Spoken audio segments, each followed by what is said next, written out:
ప్రపంచంలో కల్లా ఐశ్వర్యవంతులు ఎవరు? కుబేరుడు కదా.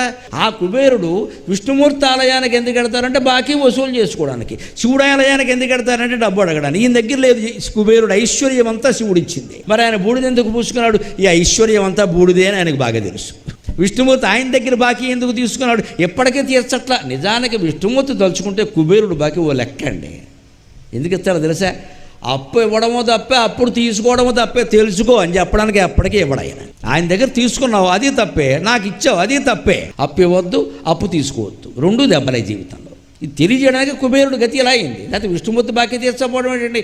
ఒక రోజు పని పెద్ద విషయం ఆయనకి. లక్ష్మీదేవిని ఆయన దగ్గర పెట్టుకుని కావాలనే తీర్చరా, తేరదో ఏడుతూ కూర్చో అలాగా, అంతే. ఎందుకు ఇచ్చావు అంతే.